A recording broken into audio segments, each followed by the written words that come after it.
Mayur bakery ಮಾಲೀಕನಿಗೆ ಕಾನೂನು ಪಾಠ ಕಲಿಸಿದ ಆಹಾರ ಸಂರಕ್ಷಣಾಧಿಕಾರಿ. ಕೊರಟಗೆರೆ ಪಟ್ಟಣದ ಶಿವಗಂಗಾ ಚಿತ್ರಮಂದಿರದ ಎದುರು ಇರುವ ಮಯೂರ್ ಬೇಕರಿಗೆ ಭೇಟಿ ನೀಡಿದ ಆಹಾರ ಸಂರಕ್ಷಣಾಧಿಕಾರಿ ಡಾಕ್ಟರ್ ಹರೀಶ್ ಜೊತೆ ತಹಸೀಲ್ದಾರ್ ಕೆ ಮಂಜುನಾಥ್ ದಿಢೀರ್ ಭೇಟಿ. ಗ್ರಾಹಕ ನವೀನ್ ಎಂಬಾತನಿಗೆ ನೀಡಿದ ಎಗ್ ಹಾಲು ಬನ್ ಹಾಳಿಸಿರುವುದು ಕಂಡುಬಂದಿತು. ಗ್ರಾಹಕನ ದೂರಿನ ಮೇರೆಗೆ ಅಧಿಕಾರಿಗಳು ಭೇಟಿಯ ವೇಳೆ ಆಹಾರ ಸುರಕ್ಷತಾ ಮತ್ತು ಸ್ವಚ್ಛತೆಯ ನಿಯಮಗಳನ್ನು ಪಾಲಿಸದಿರುವುದು ಕಂಡುಬಂದಿತು. ಎಫ್ಎಸ್ಎಸ್ಐ ಅನುಮತಿ ಪಡೆಯದೆ ಮಾರಾಟ ಮಾಡುತ್ತಿದ್ದ ಆಹಾರ ಪದಾರ್ಥಗಳನ್ನು ಜಪ್ತಿ ಮಾಡಿದರು. ಮಯೂರ ಬೇಕರಿಯಲ್ಲಿ ಪರಿಶೀಲನೆ ವೇಳೆ ಎಫ್ಎಸ್ಎಸ್ಐ ನಿಯಮಗಳ ಪ್ರಕಾರ ಆಹಾರ ತಯಾರಿಕೆ ಮತ್ತು ಮಾರಾಟ ಪರವಾನಗಿ ಪಡೆಯದೇ ಇರುವುದು ಕಂಡುಬಂದಿತ್ತು. ಸ್ಥಳದಲ್ಲೇ ಆಹಾರ ಸಂರಕ್ಷಣಾಧಿಕಾರಿ ಡಾಕ್ಟರ್ ಹರೀಶ್ ಆಹಾರ ಜಪ್ತಿ ಮಾಡಿದ ಬಳಿಕ 10,000 ದಂಡ ವಿಧಿಸಿದ್ದಾರೆ. 1 ವಾರದೊಳಗೆ ಬೇಕರಿ ಉತ್ಪನ್ನ ತಯಾರಿಸಲು ಕಡ್ಡಾಯವಾಗಿ ಲೈಸೆನ್ಸ್ ಪಡೆಯಬೇಕು, ಇಲ್ಲವಾದರೆ ಕಾನೂನು ರೀತಿ ಕ್ರಮ ಕೈಗೊಳ್ಳಲಾಗುವುದು ಎಂದು ಬೇಕರಿ ಮಾಲೀಕನಿಗೆ ಎಚ್ಚರಿಕೆ ನೀಡಿದರು.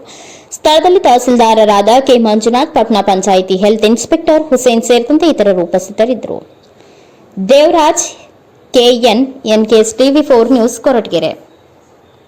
ನಮ್ಮ ತಾಲೂಕು ಆಡಳಿತ ನಮ್ಮ ತಹಸೀಲ್ದಾರ್ ಸಾಹೇಬ್ ಹತ್ರ ಮಾತಾಡಿ ನಮ್ಮ ಕೊರಟಗೆರೆ ತಾಲೂಕಲ್ಲಿ ಒಂದು ಡ್ರೈವ್ ಇಟ್ಕೊತಾ ಇದ್ದೀವಿ. ಯಾವತ್ತು ಸರ್? ಈಗ ಅದನ್ನು ನಿಗದಿತ ಡೇಟ ನಮ್ಮ ತಹಸೀಲ್ದಾರ್ ಸಾಹೇಬ್ ಹೇಳ್ತಾರೆ, ಅವತ್ತಿನ ಮಾಡ್ತೀವಿ. ಕಾಪಾಡಬೇಕು ಮತ್ತು ಅದ್ರ ಬಗ್ಗೆ ನಮ್ಮ ಆಹಾರ ಪದಾರ್ಥಗಳ ಬಗ್ಗೆ ಅರಿವು ಮೂಡಿಸ್ಬೇಕು. ಫಸ್ಟ್ ಅವರಿಗೆ ಅದು ಯಾವ ರೀತಿ ಕಾಪಾಡಬೇಕು, ಒಂದು ಉದ್ಯಮಿದಾರರು ಕೂಡ, ಆಮೇಲೆ ಆ ಪದಾರ್ಥ ತಗೊಳ್ಳೋಂಥ ಕಸ್ಟಮರ್ಗಳು ಕೂಡ. ನವೀನ್ ಕುಮಾರ್ ಅಂತ, ಕೊರಟಗೆರೆ ಪಟ್ಟಣದಲ್ಲಿ Shivaganga tax opposite Mayura sweet bakery ಅಂತ ಒಂದು ಬೇಕ್ರಿ ಇದೆ. ಆ ಬೇಕ್ರಿಲಿ ಒಂದು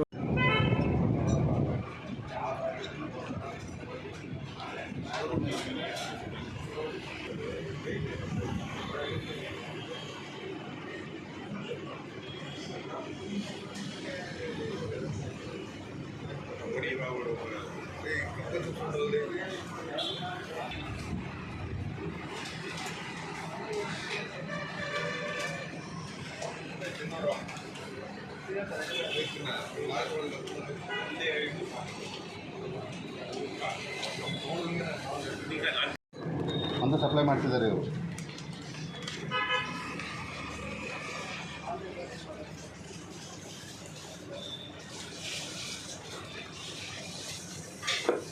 ನಿಮಗೆ ರಿಜಿಸ್ಟ್ರೇಷನ್ ಬರೋದಿಲ್ಲಪ್ಪ, ನೀವು ಲೈಸೆನ್ಸ್ ತೊಗೋಬೇಕಾಗುತ್ತೆ ಆಯಿತಾ.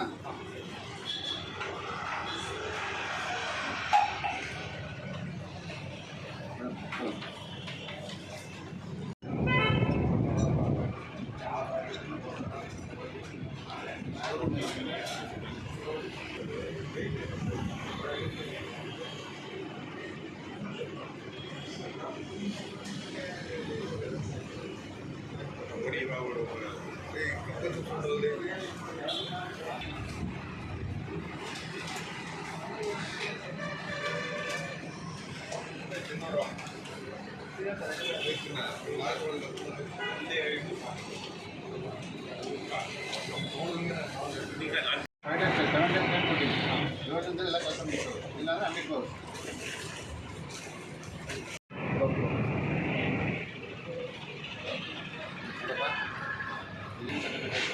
ನಾವು ಬೆಸ್ಟ್ ಕಂಟ್ರೋಲು. ಆಮೇಲೆ ಇಲ್ಲಿ ರಿಜಿಸ್ಟ್ರೇಷನ್ ತೊಗೊಂಡಿಲ್ಲ, ರಿಜಿಸ್ಟ್ರೇಷನ್ ಬರೋದಿಲ್ಲ, ಲೈಸೆನ್ಸ್ ತೊಗೊಂಡು ಅದು ತೊಗೊಂಡು